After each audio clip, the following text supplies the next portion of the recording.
पहलगाम में जिस तरह से आतंकी वारदात को अंजाम दिया गया, आतंकी वारदात के बाद किस तरह चीख पुकार मचती रही, किस तरह से जब सेना के जवान वहां पर मौजूद बची हुई जिंदगियों को पूरी तरह से महफूज करने पहुंचे, सुरक्षित करने पहुंचे, तो फिर भी उनके मन में ये डर था कि कहीं आतंकी तो नहीं, क्योंकि इस बार आतंकी सेना की वर्दी में आए थे ताकि वो आसानी से आतंकी वारदात को अंजाम दे सके। लेकिन आप देखिए किस तरह से आपको रोती बिलखती ये जिंदगियां फिलहाल यहाँ पर नजर आएंगी। दरअसल ये लोग बच चुके हैं, अपनी जिंदगी को बचाने के लिए यहाँ पर मौजूद थे। ये आवाज भी आपको सुनाई देगी। और यहाँ पर जैसे ही सेना के जवान पहुंचे तो उन्होंने कहा कि हम सेना के जवान हैं, आपको डरने की जरूरत नहीं है। लेकिन फिर भी दहशत इतनी ज्यादा थी कि आप देखिए, हम लोग फौज हैं, यानी कि हम। और इस महिला को आप देखिए, ये रो रही है और यही कह रही है कि मेरे बच्चे को मत मारिएगा, मेरे बच्चे को बचा लीजिए। और सेना के जो जवान यहाँ पर पहुंचे हैं, फौज पहुंची हुई है, वो कह रहे हैं कि हम फौज के हैं, आपको हमसे डरने की कोई ज़रूरत नहीं है। लेकिन बच्चे रो रहे हैं, माएँ रो रही हैं। देखिए, आप इस माँ को रोते बिलखते यहाँ पर देख सकती हैं। और वो कह रहे हैं कि आप सब बैठो, आराम से बैठो, हम सब आपको बचाने के लिए आए, हम इंडियन आर्मी का हिस्सा हैं।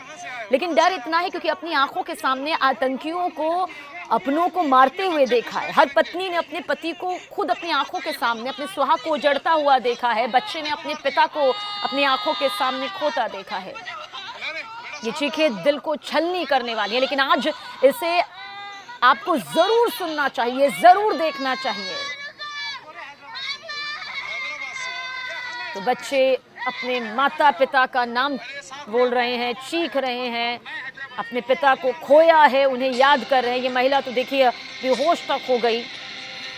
तो ये वो तस्वीरें हैं जो यकीनन दिल को जख्मी करती हैं और बताती हैं कि किस तरह से ये चीखें जो हैं वो अंदर से आज हर किसी को झकझोर रही हैं, क्योंकि इन्होंने अपनी आंखों के सामने सब कुछ अपना तबाह होते देखा है। और जब यहाँ पर इंडियन आर्मी पहुंची तो ये कहते नजर आए कि हमें छोड़ दो, हमारे बच्चों को मत मारो। इन्हें लगा कि कहीं ऐसा तो नहीं कि फिर से कोई आतंकी आ गया हो और सेना की वर्दी में वो दोबारा से अटैक कर रहा हो। एक बार फिर से आप सुनिए, ये हम इसलिए आपको दिखा रहे हैं क्योंकि आज दर्द बहुत ज़्यादा है और इसी दर्द के साथ में अब उन आतंकियों के खात्मे का काउंटडाउन भी शुरू हो चुका है।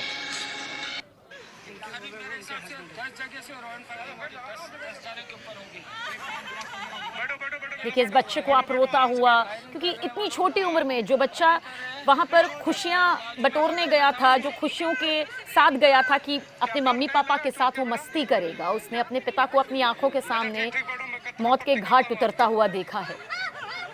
और देखिए इस बच्चे को देखिए, उसको लगा कि आतंकी उसके सामने हैं और वही डर। और महिला देखिए वो भीख मांग रही है अपने बच्चे की जिंदगी का कि मेरे बच्चे को मत मारिएगा, मेरे बच्चे को बचा लीजिएगा। और फौज कह रही है कि हम आपकी सुरक्षा के लिए आए हैं, आपको डरने की बिल्कुल ज़रूरत नहीं, हम इंडियन आर्मी है। मतलब आज सोचिए ये कैसी वारदात है जिसमें जब हम किसी वर्दीधारी को देखते हैं तो हमें लगता है कि अब हम महफूज हैं पूरी तरह से, लेकिन ये डर गए, सहम गए, जबकि फौज यहाँ पर थी। वो वर्दी उन्हें डराने लगी क्योंकि आतंकी इसी वर्दी में आए थे।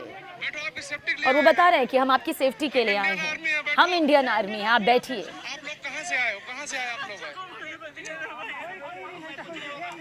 आपके बच्चे कुछ नहीं करेंगे। अच्छा, एक माँ को अपनी ज़िंदगी से ज़्यादा अपने बच्चे की फिक्र रहती है। वो कह रही है कि मेरे बच्चे को आप कुछ मत करिएगा। मतलब एक माँ और एक पिता यही चाहते हैं कि बस बच्चा बच जाए किसी तरह से। अगर ज़िंदगी लेनी है तो मेरी ले लीजिए। जैसे एक पत्नी यहाँ पर कहती हुई दिखाई दी थी कि मेरे पति को छोड़ दो, और जब मार दिया मेरे पति को तो मुझे भी मार दो, फिर मुझे क्यों जिंदा रखा है। तो जिसने भी ये वीडियो देखा है, जो भी ये चीखे पुकार यहाँ पर सुन रहा है, वो इस वक्त गमगीन है। वो इस वक्त समझ नहीं पा रहा कि कैसे अब इन ज़ख्मों को भरा जाएगा। और इनके ज़ख्म कोई नहीं भर सकता, पर अब सबसे ज़्यादा ज़रूरी है इन आतंकी और इन आतंक को पालने पोसने वाले, चलाने वाले आकाओं का सर्वनाश करना।